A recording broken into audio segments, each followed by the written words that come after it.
So I know that Pirate Software has been in the tech and somewhat gaming news for lying about what he did at Blizzard and kind of some of like his code knowledge, I guess. He kind of came up in my algorithm, but he was never a person that I genuinely watched or cared for. Others have covered many of his dramas, but now he's straight up spreading misinformation about the Stop Killing Games movement, a group trying to push for signatures in the UK to help game preservation laws get put into place. What?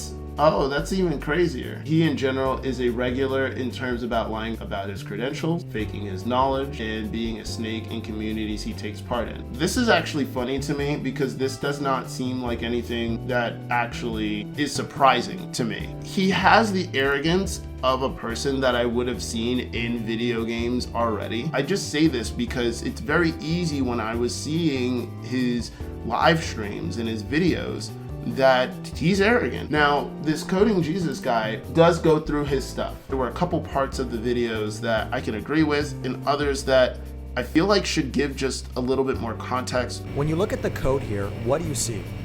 You see a lot of magic numbers. That's an industry term for numbers that don't have any description or explanation as to what they are or why they exist. I also would say that this is bad if you were working at another company. If you were working at Blizzard, this wouldn't probably be acceptable unless Blizzard had a internal way of being able to know what's going on if you had to write code this way. Another thing here that I noticed is the absurd amount of comments.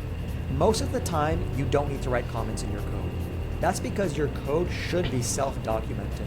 I would actually agree with him. However, if you actually do work at like a FANG company or whatever, most of the time they want documentation on everything, a design document on everything, and having out your documentation or having out your code commented correctly is like kind of critical because you may be actually integrating something into another department. They work differently. There may be different things because you may be working with thousands of different people from all different places. And so having your stuff commented is super important. But like he's saying though, your code needs to be self-documenting. If someone can read code, they should be able to understand it. Storyline array number.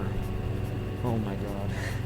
Literally anything would be an upgrade over what is written here. I've used numbered arrays before as well. There has to be a good reason for it in particular. The only time I think I've ever done that is Printful's API. They were using numbers for categories themselves. What he's saying right here is actually standard. So there would have to be a reason for this because if you didn't do this, how did you make a game? Dude, how did you make a game?